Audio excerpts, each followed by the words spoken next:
HOA Karen sent a chainsaw crew into my private yard before breakfast and cut down the boundary trees my father helped me plant 23 years ago.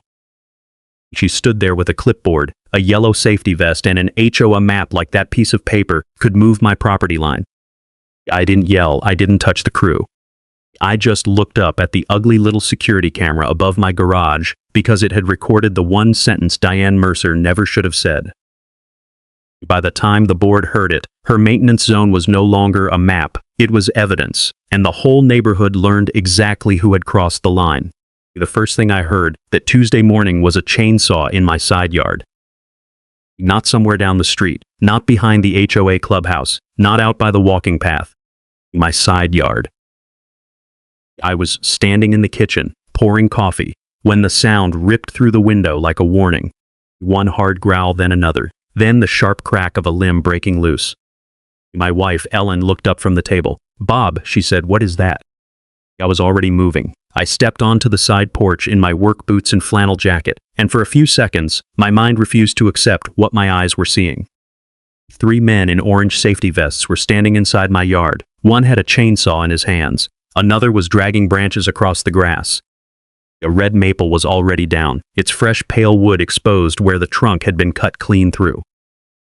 And beside the walking path, holding a clipboard like it gave her ownership of the ground beneath her feet, stood Diane Mercer. Diane was a Pinecrest board member and the chair of its landscape committee. Pinecrest was the HOA subdivision wrapped around the east side of our property. Mid-50s, blonde hair cut above her shoulders, expensive sunglasses, white suv, a yellow safety vest over a cream sweater, as if dressing like a supervisor made her one. I walked down the steps and shouted, "Stop cutting." The man with the chainsaw turned but did not shut it off. I raised my voice, "Shut it off now." The engine died. The sudden silence made the damage louder. Branches were scattered across Ellen's flower bed, tire marks pressed into our lawn. One cedar had a deep notch cut into its side, sap shining in the wound. And the maple lying on the ground was not just a tree. It was one my father had helped me plant.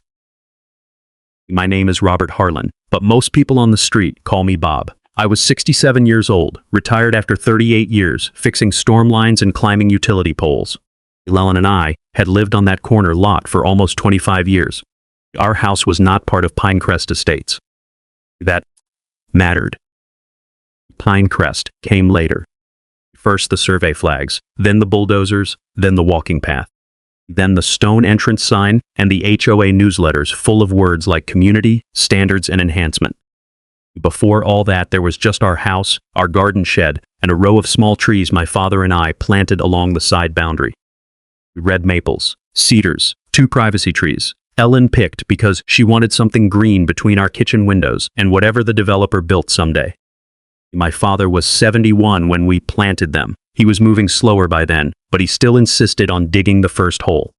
He leaned on the shovel, looked down the line and said, "Trees make patient fences." For 23 years, those trees did exactly that. They blocked headlights from the walking path. They kept strangers from seeing straight into our kitchen. They shaded Ellen's flowers. Every October, the maples turned the color of rust and fire, and Ellen would stand at the sink and say, "Your father knew where to put those." Now one of them was lying on its side. Diane turned toward me with a small, patient smile. "Good morning, Mr. Harlan," she said. "We rehandling the boundary cleanup today." I looked at the fallen maple. "That is my tree." Her smile stayed fixed. "Those trees are inside the HOA's view corridor." "No," I said, "they are inside my yard." She glanced at the workers, then back at me, like I had misunderstood my own property in front of hired help. "The association has reviewed this overgrowth for months," she said. "It blocks visibility from the walking path and interferes with the community landscape plan." I stepped closer, careful not to touch the branches. "Diane, my house is not in your HOA. The boundary affects our community. That does not make it yours." The foreman, a stocky man with a gray beard and a company logo on his jacket, walked toward me slowly. "Sir," he said, "we were told these were HOA trees." I pointed to the stump. "Who told you that?" Before he could answer, Diane spoke over him. "I authorized the work." But there it was. Not the board, not the county, not a survey. Her. I took out my phone and started recording. Diana's expression changed immediately. There is no need to make this dramatic. You brought chainsaws onto private land before breakfast, I said. Drama got here first. Well, she lifted the clipboard. I have the maintenance map. Good, I said. Show me the deed. Her lips tightened. I held out my hand. Show me the recorded easement. Show me the plat note. Show me the landscape agreement. Show me anything with my signature that gives you permission to remove trees from my side yard. Diane gave a short laugh. You always do this, Bob. You turn simple community maintenance into a legal performance. No, I said, you turned my trees into stumps and called it maintenance. Ellen came out behind me, tying her robe tighter around her waist. She stopped at the bottom of the porch steps when she saw the maple on the ground. For a moment, she said nothing. That hurt worse than if she had screamed. Her eyes moved from the fallen tree to the open gap behind it. Without that maple, the pine crest walking path was visible from our kitchen window. A man walking his dog had already stopped and was staring into our yard like Diane had pulled open a curtain. Bob, Ellen said quietly. They cut Dad's maple. Diane sighed as if Ellen's grief was an inconvenience. Mrs. Harlan, I understand this feels emotional, but the trees were creating an obstruction. The HOA has a responsibility to preserve safe sightlines. I turned to Diane. Safe sightlines to what? The walking corridor. That path is on your side of the line. These trees are on mine. You are mistaken. Then, prove it. She pulled a color map from her clipboard. It showed the walking path, the HOA common strip, and a shaded green area marked landscape maintenance zone. The shaded area bled over the edge of my property, like someone had colored outside the lines and decided the ink was law. I looked at it and handed it back. This is not a county survey. It is the HOA maintenance map. That is not the same thing. It has been used for years. So has my driveway, I said. That does not make it public parking. The foreman looked at Diane. Mom, maybe we should pause until this gets cleared up. Diane snapped the clipboard shut. No, finish the row, we are already here. Ellen made a small sound behind me. I stepped between the crew and the half-cut cedar. Nobody cuts another tree. Diane pointed at me. You are interfering with an approved HOA contractor. I am stopping trespass and damage on my property. You will be billed for the delay. Put that in writing. I will. Good. Then, I started documenting everything. The fallen maple, the cut cedar, the branches across L&S flowers. The tire tracks in my grass, the truck parked near my driveway, the workers' jackets. Diane's map, Diane's clipboard, Diane standing exactly where she had no right to stand. And then I noticed something she had not. Above my garage, mounted under the eave, was the security camera my son had installed after someone stole a package from our front step the year before. Elon had always said it looked ugly. That ugly little camera was aimed straight at the side yard tree line. I looked at it once, then looked away before Diane followed my eyes. The foreman removed his gloves. Mr. Harlan, he said, I don't want trouble. We were hired by the HOA. I understand, I said. Then you should want the paperwork too. Diane's face hardened. This work is not finished. I looked at the maple on the ground, then at the cedar still bleeding sap. No, I said, but your excuse is. She stepped closer to the gate between my yard and the walking path. You are going to regret escalating this. I kept my phone steady. Diane, you brought chainsaws onto private land. I am not escalating. I am preserving evidence. She stared at me for a long moment, then turned to the crew. Pack up, she said, for now. Those last two words told me everything. After they left, Ellen and I stood in the side yard without speaking. The morning sun came through the open gap, where the trees had stood for more than 2 decades.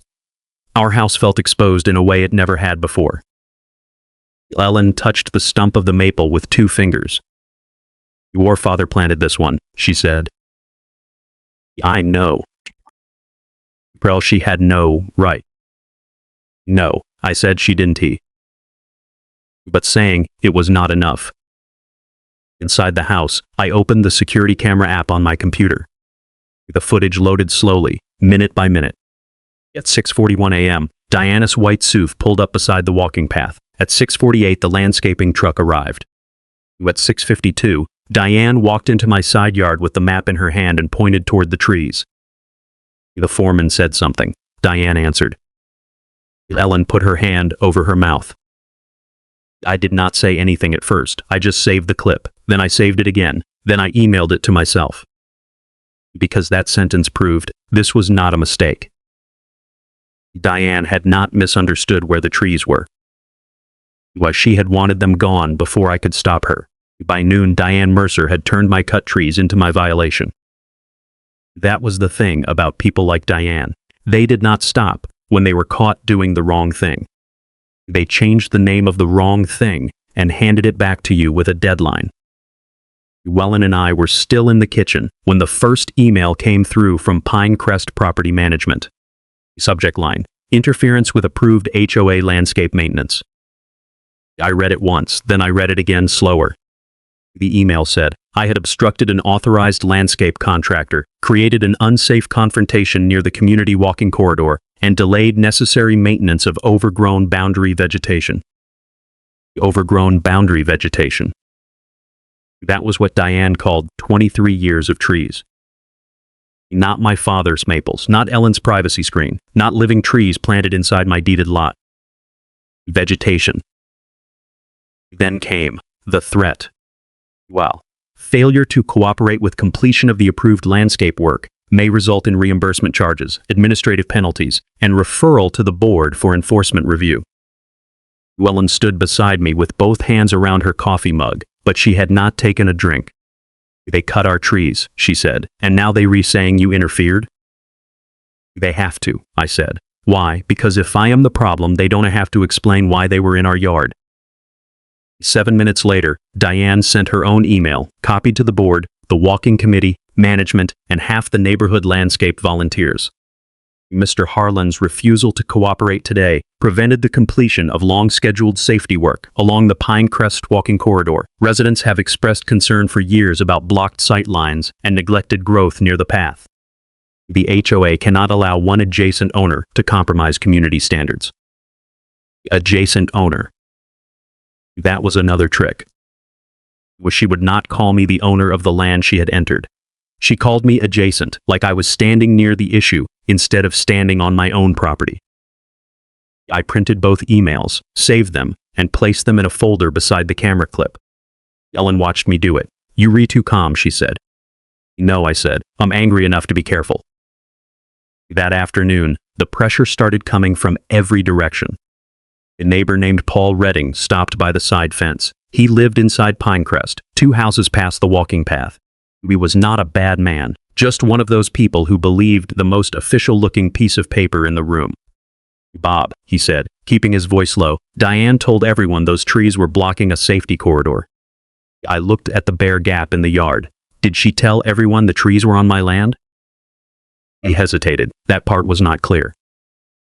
It was clear to the chainsaw. He looked down at the stump closest to him. I didn't know they were yours. That is exactly why she sent the email first. Paul shifted uncomfortably. She also said you yelled at the crew. I told them to stop cutting my trees. That sounds different. It is different. He looked toward the walking path, where 2 women had slowed down and were pretending not to listen. You should probably get the property line checked, he said.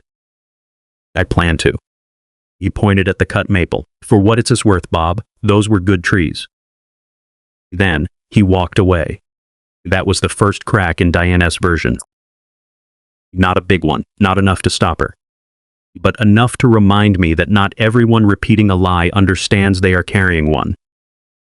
At 2:13 p.m., a white envelope appeared taped to our side gate. Ellen saw it first, Bob. I went outside and pulled it loose without tearing the tape around it. I already knew better than to destroy anything Diane had touched. Inside was a printed notice on Pinecrest letterhead. Notice of non-compliance. It accused me of interfering with HOA-authorized landscape maintenance and demanded that I allow the contractor to return within 48 hours to complete removal of remaining nuisance growth. It also said I would be responsible for delay costs, contractor remobilization fees, and additional cleanup caused by owner interference. Owner interference. Now they remembered I was an owner.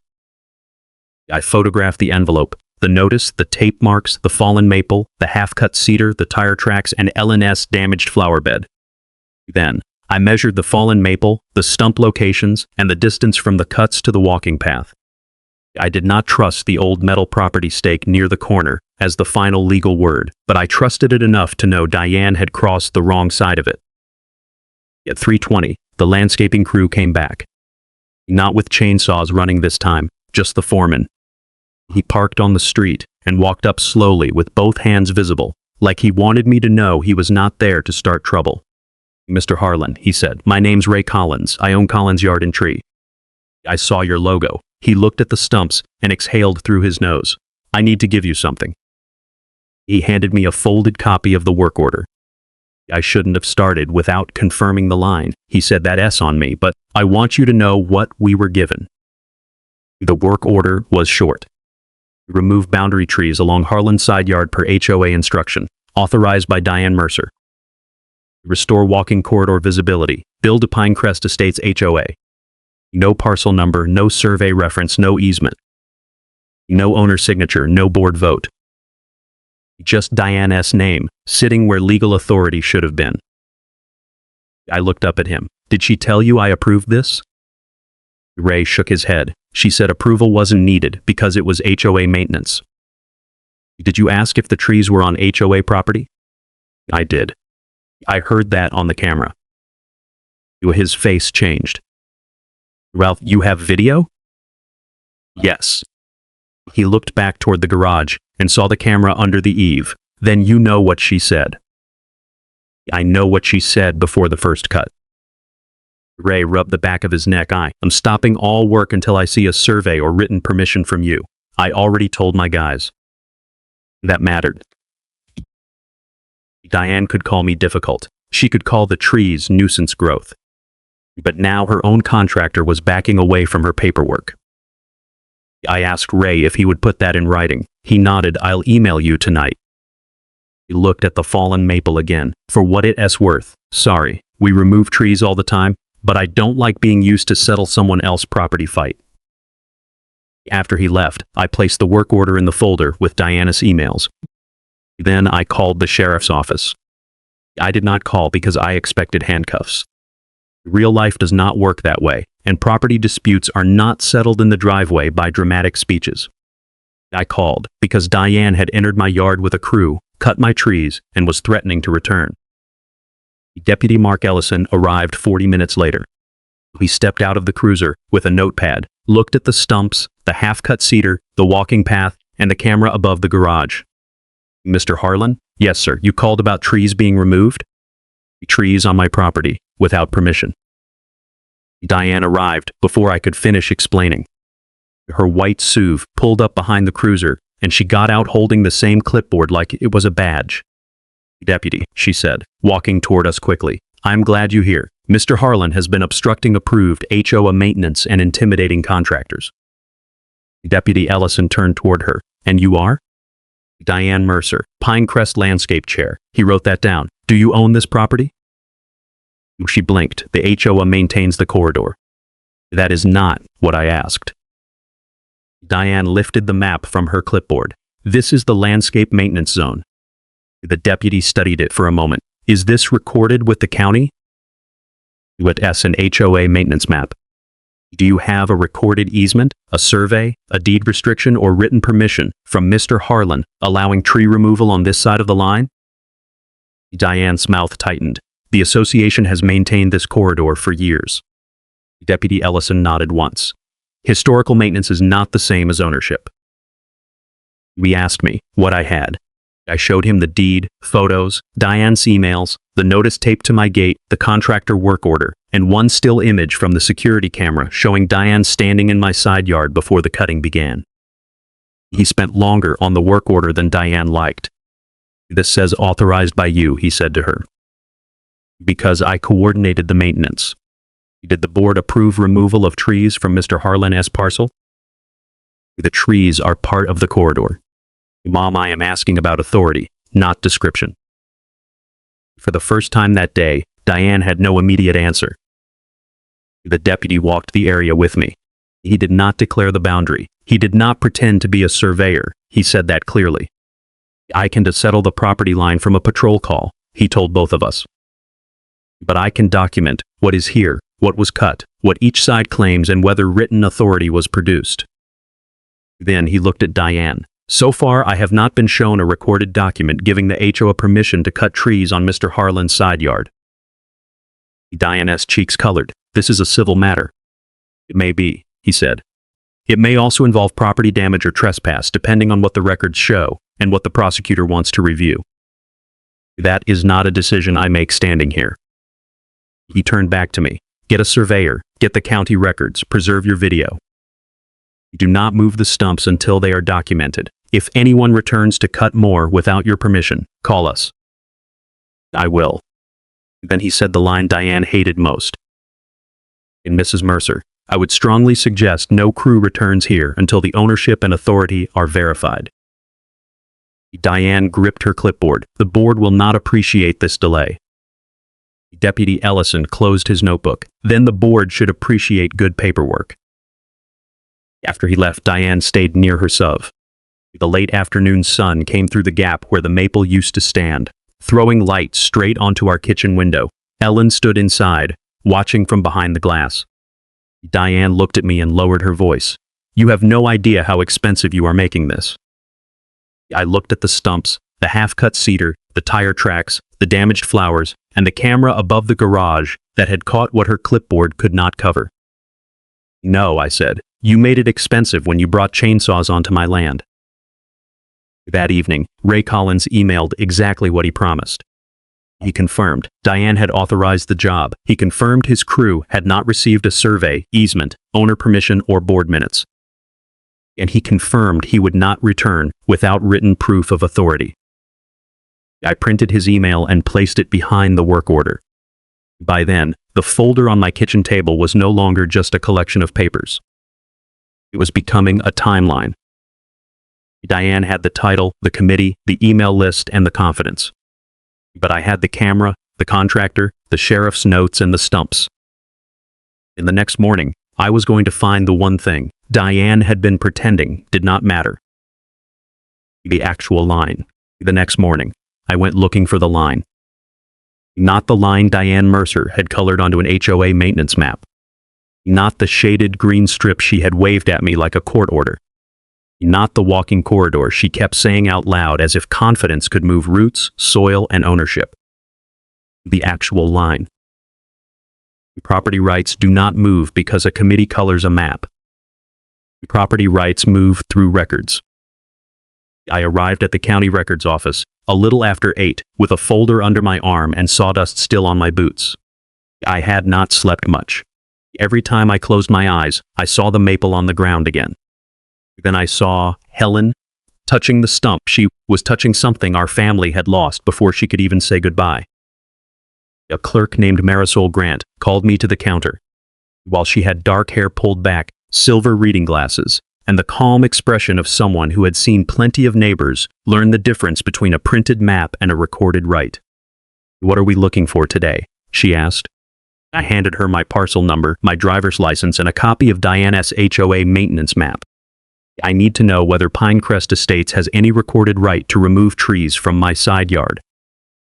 Marisol looked at the shaded green strip on the HOA map. Was this recorded? No, I said. That is what they call a maintenance zone. Well, she gave a small nod. Maintenance maps cause more fights than fences. Then she started typing. The first answer came from our deed. Ellen and I owned the lot Diane had entered. The second answer came from the recorded plat. The Pinecrest walking path stopped before my yard. The third answer came from the easement search. Diane did not have the thing she kept pretending existed. No landscape easement, no view corridor easement, no recorded tree maintenance right across our parcel. Marisol turned the monitor toward me and tapped the screen. There's the path, she said. There's the common strip, and there is your parcel. I leaned closer. The county map did not shout. It did not defend me. It simply showed where the line was. And that was enough. Before I left, I asked her one more question. If the HOA has a map showing a maintenance zone over part of my side yard, does that create rights? Marisol looked at the HOA map, then at the recorded plat. No, she said. It shows what someone wanted to maintain. It does not prove they had the right to maintain it. That was the first piece. But I wanted the ground marked too.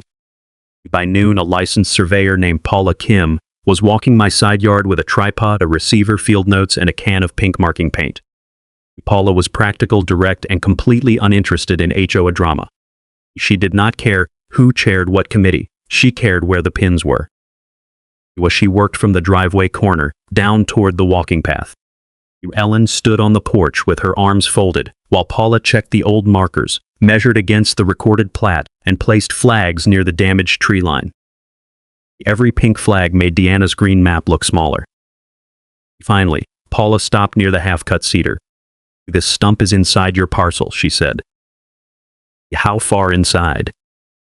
Roughly 6 feet from the common area boundary at this point. Launch seemed 6 feet. Not 6 inches. Not a confusing strip that required guesswork. Way 6 feet. She marked the fallen maple next, then the cedar, then the second maple stump. All of them? Ellen asked. Paula looked down the line. Based on the recorded plat and the found pins, the visible stumps are on the Harlan side of the boundary. Ellen turned away for a moment. It was one thing to know someone had crossed a line. It was another thing to watch a professional place flags beside the proof. Paula gave me a short field note before she left. She was careful to explain that it was not a full litigation survey yet, but it confirmed the important part. The cut trees were inside our deeded property. I scanned it before the ink was fully dry. That was when Diane made her next move. At 2:17 p.m., an email came from Pinecrest Management with Diane copied at the top. Subject line, Revised Maintenance Memo Harlan Boundary Safety Work. The attachment was 3 pages long, and it had Diana's fingerprints all over it. The trees were no longer called routine landscape cleanup. Now they were hazard vegetation. The memo said the tree line created reduced visibility, possible drainage obstruction, and potential resident safety concerns along the walking corridor. Then came the sentence Diane wanted the board to see. Mr. Harlan has altered the scene by placing flags, markers, and measuring devices around the stumps after the maintenance work began, making it difficult to determine the original condition of the boundary area. Ellen read it over my shoulder. She asked, saying you tampered with evidence? Yosh is trying to make my documentation sound suspicious. But the flags were from the surveyor. I know. She knows too. That was what made it dangerous. Diane did not need to prove I had done anything wrong. She only needed to create enough fog for nervous board members to hesitate. 5 minutes later, another email arrived from a board member named Calvin Moore. Bob, I understand this is upsetting, but Pinecrest may have relied on old landscape materials in good faith. We need to be careful before accusing anyone of misconduct. The HOA could face liability if we admit the map was wrong. I stared at that last line. There it was. Not truth. Liability. That was how Diane stayed dangerous. She had cut the trees, but now the board was afraid that admitting the map was wrong would cost them money. Fear can make people defend a mistake longer than pride does. I did not answer right away. Instead, I called Paula Kim and asked if she could email a brief confirmation that the flags in my yard were placed by her during a boundary verification after the cutting. She sent it within the hour. Then I called an arborist. Grant Weller arrived late that afternoon in a green pickup with mud on the tires and a scratched clipboard that looked nothing like Diane S. His clipboard had been used for work, not theater. He walked the tree line slowly, measuring the stumps, photographing the cut surfaces, and studying the damage to L&S flower bed. Red maple, he said at the first stump, mature enough to matter. He moved to the cedar. This one may not survive that cut. Len asked, can they be replaced? Grant looked at the open space where the trees had stood. Trees can be replanted, he said. Time cannot. That sentence hit the porch like cold rain. He explained that the damage was not just the price of small nursery trees. There was removal, replacement value, loss of screening, soil repair, possible irrigation damage, and the cost of rebuilding privacy that had taken more than 2 decades to grow. Diane had called it hazard vegetation. Grant called it measurable damage. By sunset, the fight was no longer about how angry I was. It had become very simple. The county record showed where our land began. The surveyor showed where the stumps stood. The arborist showed what the trees were worth. Diane's revised memo showed she was already trying to rewrite the story. Then, I opened the security camera footage again. At 6:41 a.m., Diana's white SUV rolled into view. At 6:48, Ray Collins' landscaping truck arrived. At 6:52, Diane walked into my side yard with the map in her hand and pointed toward the trees. Then Ray said something. Diane answered. Llewellyn stood behind me at the computer, silent. I did not write the words down. I did not send the audio. Some evidence is strongest when the person who lied has no time to build a new explanation around it. I saved the clip again. Then I saved a second copy to a flash drive. Then I emailed the file to myself and my attorney. What did she say? Ellen asked quietly, even though she had heard it once already. I looked at the frozen frame of Diane standing in our yard before sunrise. She said enough. I sent the county record, the surveyor note, the arborist summary, the contractor work order, the revised memo, and the management emails to my attorney, Alan Price. I did not send the full audio to the board. Not yet. That belonged in the room where Diane planned to call me the problem. By 7:30 that evening, Alan drafted a preservation letter to Pinecrest Estates, the management company, Diane Mercer, and Collins Yard and Tree. It demanded that they preserve communications, work orders, board records, contractor instructions, insurance correspondence, and any drafts of Diane's revised memo. That last part mattered. Because if Diane had changed the story after the trees were cut, the drafts would show when the story changed. At 8:14, Christine Wade, the property manager, sent a new email. Mr. Harlan, management has reviewed the available board minutes and authorization records. At this time, we cannot locate a board vote authorizing removal of trees from the Harlan parcel. We are continuing to review the matter with Association Counsel. I read it twice. For 2 days, Diane had said approved maintenance, community standards, safety corridor, authorized contractor. But management could not find the authorization. 10 minutes later, Diane replied to everyone. Mr. Harlan is relying on selective documentation and after-the-fact markers to interfere with necessary safety work. The association's landscape materials clearly identify this boundary area as part of the walking corridor.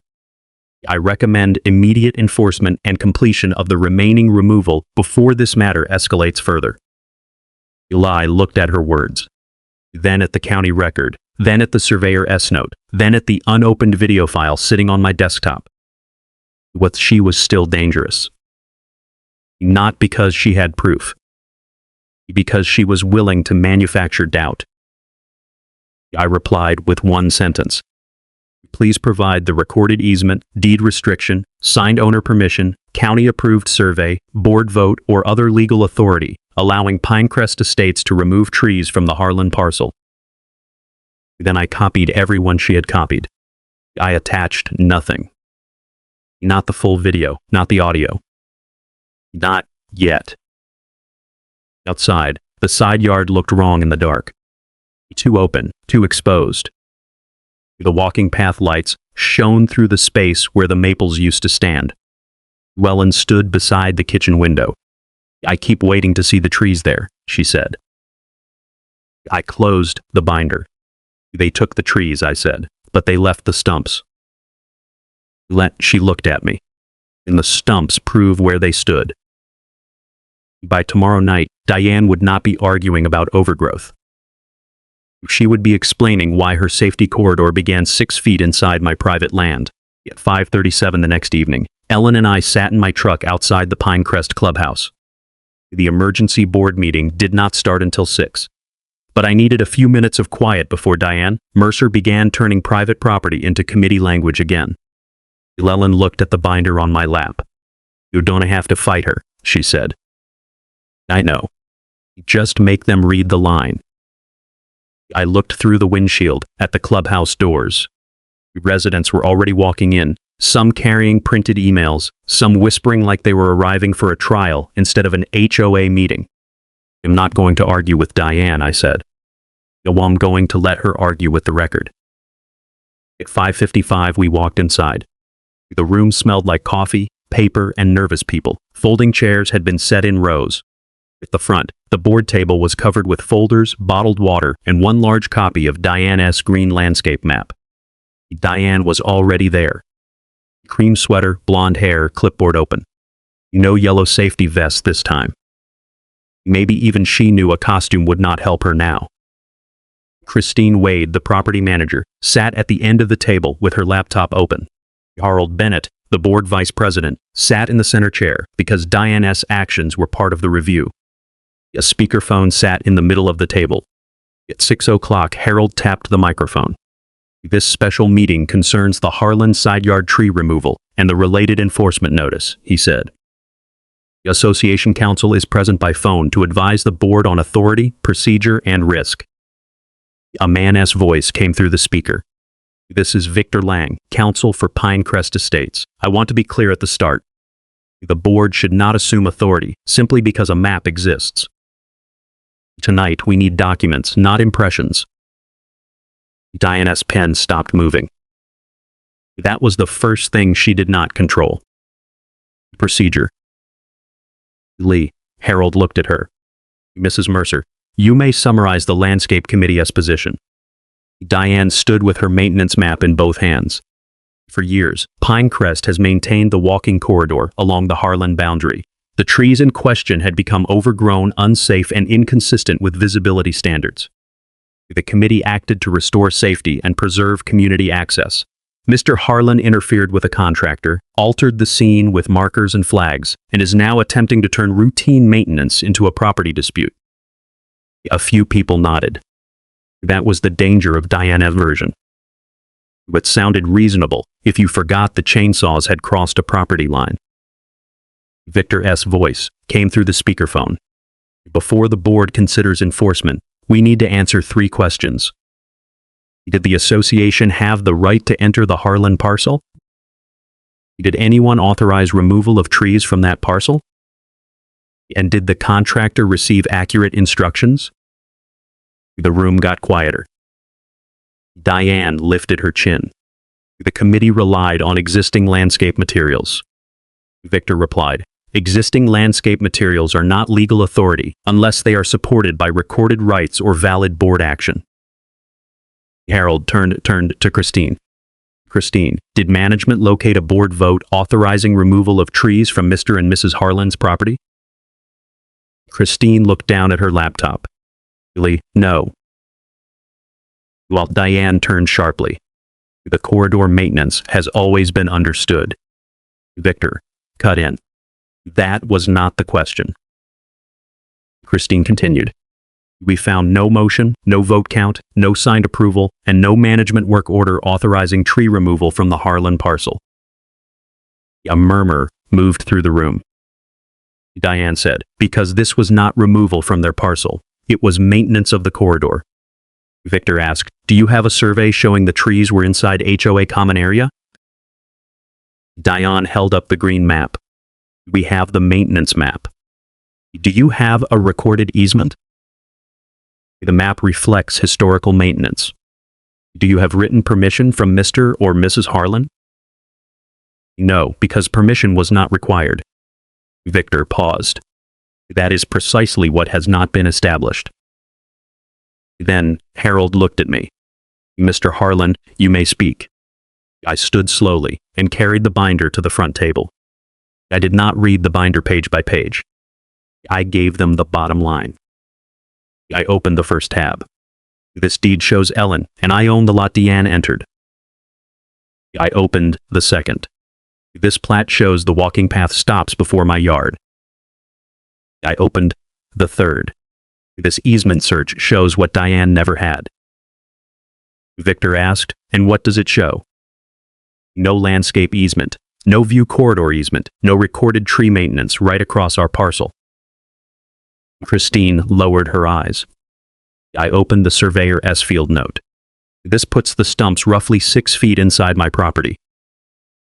The man in the second row whispered, 6 feet? I looked toward him. Yes, not close, not uncertain, 6 feet. Then I opened the contractor work order. And this shows who told the crew to cut. Harold leaned forward and read the authorization line. Authorized by Diane Mercer, he said quietly. Diane spoke fast. That was in my capacity as landscape chair. I nodded. Then the next question is whether your title gave you the right to cut trees on land the HOA did not own. For the first time, Diane did not answer immediately. I placed the arborist summary on top of the stack. These were not weeds, not brush, not nuisance growth. They were mature privacy trees with measurable value. Ellen sat in the front row, hands folded tight in her lap. Calmly, I looked at the board. And the video shows why Diane wanted them cut before I came outside. Diana's face changed. Not much, but enough. Before I played anything, Harold called Ray Collins, the contractor, to the front of the room. Ray walked up holding his cap in both hands. Harold asked, Mr. Collins, did your company remove trees along the Harlan side yard? Yes, sir. Who authorized the work? Ray glanced at Diane. Mrs. Mercer. Diane interrupted. On behalf of the landscape committee. Ray continued anyway. She gave us the map and told us the trees were HOA responsibility. Harold asked, did you receive a survey? No. Your recorded easement? No. Written permission from Mr. or Mrs. Harlan? No. Board minutes authorizing removal? No. Each answer was short. Each one took another leg out from under Diane's story. Ray looked toward me. I asked if she was sure those were HOA trees. Diane snapped, that is not the full context. I connected my laptop to the clubhouse screen.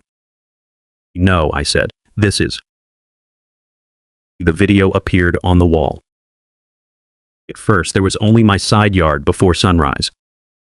The trees still stood in a row. The maples, the cedars, the privacy screen Ellen had looked through for 23 years. No flags, no argument, no revised memo. Just the trees, still alive. Then Diana's white SUV rolled into view. The landscaping truck arrived. The crew unloaded saws. Diane walked into my yard with the map in her hand. I did not fast forward. I wanted the room to feel how early it was. I wanted them to see that this was not a misunderstanding after a meeting. It was a decision made before breakfast. Then Reyes' voice filled the room. Are you sure these are HOA trees? Diane's answer came clear through the speakers. They re on our side of the corridor, cut the whole row before he comes outside. Nobody moved. Not Diane, not the board, not the people who had nodded 5 minutes earlier. The room did not get loud. Like it got still. That was worse for Diane. I let the silence sit. Then I advanced the video a few seconds. Diane, bent down near the corner of my yard, pulled the small white private property stake out of the grass, looked toward my house, and moved it behind a shrub. Ellen looked down. She had already seen the clip. But seeing the room see it was different. Diane stood so quickly her chair scraped the floor. That was not an official survey marker. Victor's voice came through sharper now. Mrs. Mercer, did you move a private property warning marker before the contractor began cutting? It was in the work area. Why? Harold looked at her. In the way of what?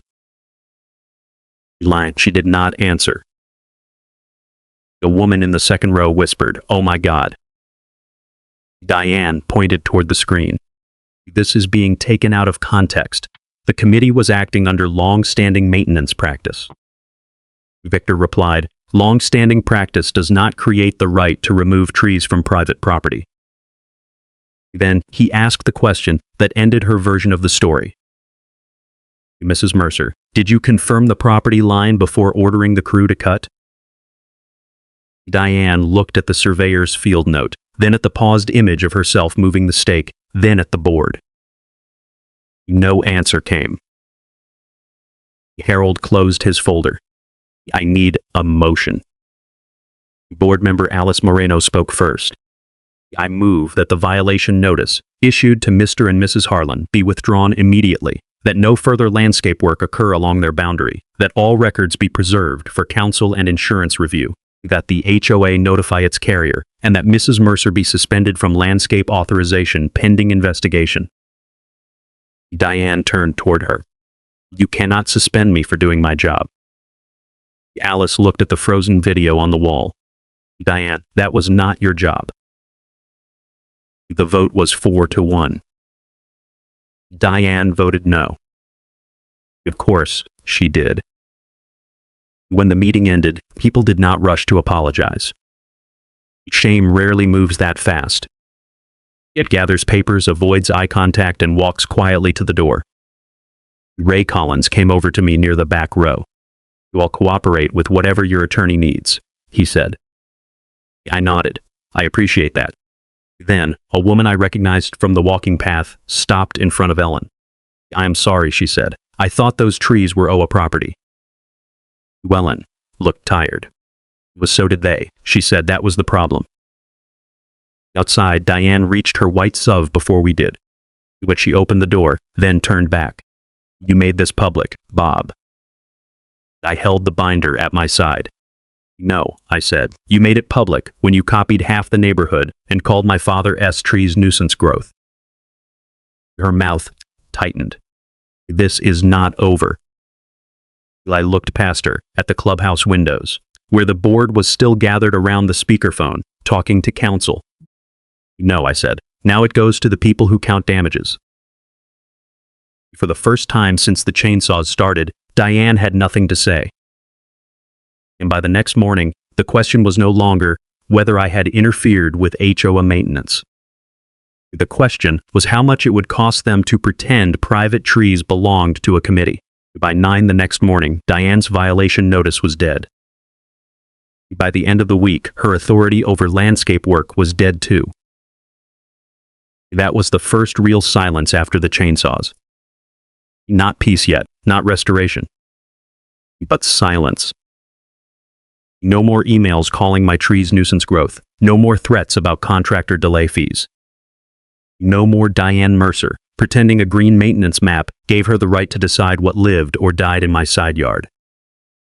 At 9:12 a.m., Christine Wade, the Pinecrest property manager, sent a formal email to me, Ellen, the board, Diane, Ray Collins, and the association attorney. While subject line, withdrawal of notice Harlan side yard tree matter. The message was short, careful, and written the way people write when a lawyer has reviewed every comma. The non-compliance notice issued to Robert and Ellen Harlan is hereby withdrawn. No fines, reimbursement charges, contractor delay fees, or enforcement actions will be pursued regarding the interrupted tree removal.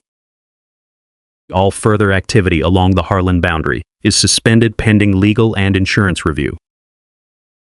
Ellen read the email at the kitchen table. Then she looked through the window at the open side yard. They withdrew the notice, she said. Yes. But the trees are still gone. That was the truth Pinecrest could not correct with one email. The notice had been paper. Diana's map had been paper. The apology, if it ever came, would probably be paper too. But the gap beside our house was real.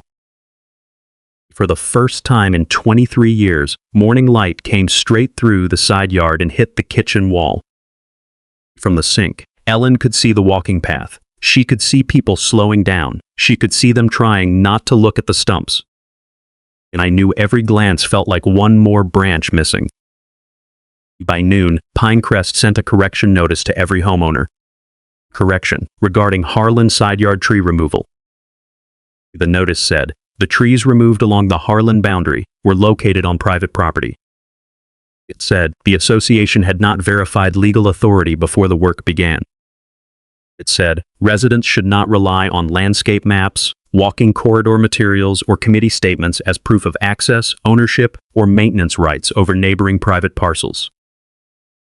It did not say Diane lied. It did not say she moved my private property stake. It did not repeat the camera audio from the clubhouse wall. But it said, enough. Because the same neighborhood she had copied when she called my father's trees nuisance growth now had to read that those trees were mine. That evening, Paul Redding stopped by the side fence again. He kept his hands in his jacket pockets and looked at the stumps before he looked at me. Bob, he said, I owe you an apology. You followed what you were told. I should have asked who owned the land. That would have been a better first question. He nodded, slowly. Diane made it sound settled. That was the problem, I said. She made it sound settled before anyone checked. He looked toward the walking path. I guess a map can make people confident. A map can make people careless, I said. Records make them careful. A week later, my attorney sent the demand package. It included the county plat, the easement search, Paula Kim's surveyor field note, Grant Weller's arborist report, Ray Collins' work order, Diane S. revised maintenance memo, Christine admission that no board vote had been located, Deputy Ellison S. incident number, and the security camera footage. The letter requested payment for stump removal, replacement trees, temporary privacy fencing, damaged lawn repair, irrigation inspection, survey costs, the arborist report, attorney consultation fees, and the loss of a mature privacy screen that had taken more than 2 decades to grow. It also demanded written confirmation that Pinecrest would not enter, mark, trim, cut, spray, clear, or perform any landscape work on the Harlan parcel without written owner permission or documented legal authority. The letter copied Pinecrest's insurance carrier. That moved things faster than outrage ever could. Within 10 days, the language changed. Nobody called it nuisance growth anymore. Nobody called it routine maintenance. Nobody called it a corridor. The insurance adjuster called it a claim. He came out with a measuring wheel, a tablet, and Grant Weller's arborist report in his hand. He photographed every stump. He photographed the tire tracks. He photographed Ellen's damaged flower bed. He photographed the gap from the walking path to our kitchen window. Ellen stood on the porch while he worked. When he finished, he said, Mrs. Harlan, I understand this affected the privacy of the home. She looked at the empty line where the trees had stood. That was why we planted them. He nodded. For once, nobody explained our own property back to us. The settlement did not come with fireworks. Real consequences rarely do. They come in letters, signatures, insurance forms, board minutes, and checks that say more than the people writing them are willing to admit. Pinecrest agreed to pay for stump removal, replacement trees of the largest practical size, temporary privacy fencing, lawn repair, irrigation inspection, the survey, the arborist report, and attorney fees related to the demand letter. They did not admit intentional wrongdoing. Their lawyer made sure of that. But they paid. And sometimes payment is the apology a board refuses to say out loud. At the next regular meeting, Harold Bennett read the new boundary maintenance policy into the minutes. No tree removal, trimming, clearing, spraying, fence work, drainage work, path expansion, or landscape maintenance could take place within 10 feet of a private property line unless the board first obtained a current survey or verified recorded boundary document. The affected owner had to receive written notice. Any work order had to include the parcel number, legal authority, board approval date, and management signature. No committee chair could authorize boundary work alone. Any old maintenance map had to be reviewed by council before being used for enforcement, contractor instructions, or homeowner notices. Most people probably thought that policy sounded dry. To me, it sounded like chainsaws staying on the right side of the line. Then Harold reached the item everyone had been waiting for. Mrs. Mercer will no longer have authority to approve landscape work, direct contractors, issue maintenance instructions, or communicate boundary determinations on behalf of Pinecrest Estates. Diane sat 2 seats from the end of the board table. No clipboard, no yellow safety vest, no maintenance map spread in front of her. Just a closed folder, and a face that looked like it had been forced to listen to the word no for the first time in years. She did not apologize. People like Diane often think apology is the same as surrender. But she had lost the thing she valued more than kindness: control. The internal review found 2 more maintenance maps that pushed HOA-colored zones into private yards. One showed a drainage strip cutting across the corner of a retired teacher's lot. Another marked 3 feet of a side yard as landscape buffer, even though the recorded plat showed it belonged to the homeowner. That was when the room finally understood. Diane had not just made one bad call at my house. She had treated colored paper like ownership. 2 months later, her resignation appeared in the board minutes. Diane Mercer has resigned from the board of directors and the landscape committee to focus on personal matters. That was the phrase they used. Everyone knew what it meant. There was no dramatic arrest, no judge slamming a gavel, no sheriff dragging anyone away in front of the clubhouse. There was something better. A corrected record, a paid claim, a new policy. A board that could no longer pretend committee confidence was the same as legal authority. And a woman who had ordered private trees cut before breakfast was no longer trusted with a contractor's phone number. In early spring, the replacement trees arrived. They were not as tall as the old ones. They did not carry 23 years of shade. They did not have my father's hands in their roots. But they were ours. Lennon and I stood beside the first new maple while the crew lowered it into the ground. This time, the survey stakes were visible, the property line was flagged, the work order had my signature on it.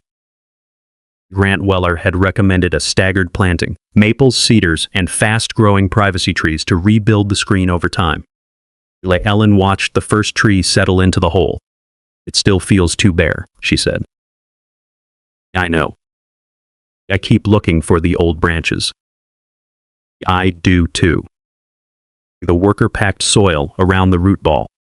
I picked up the hose and watered it slowly, letting the dirt darken around the base. My father once said trees make patient fences. He was right, but records make stubborn ones. That was the lesson Pinecrest had to learn the expensive way. A colored map does not outrank a deed. A committee title does not move a property line. And if someone claims control over your land, the first question should always be simple: show me the recorded right. If an HOA cut down trees on your private land, would you settle for replacement trees, or would you demand every dollar of damage? Well, tell me in the comments. A week later, I placed a small sign near the new fence line.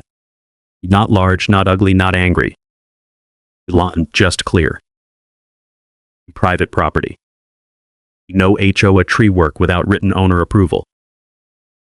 Ellen read it and nodded. That one can stay. That evening, we sat on the porch while the walking path lights came on one by one. No one slowed near our yard, no one pointed, no one treated the open space like community property. The new trees moved slightly in the wind. "They'll grow," Ellen said. "Yes," I told her they will. She looked at the survey stake, still standing near the corner. And they want to forget where the line is. I looked at the young maples, the repaired lawn, the new sign, and the space where my father's old trees had stood. "No," I said. They had to cut them down to learn it, but they learned it.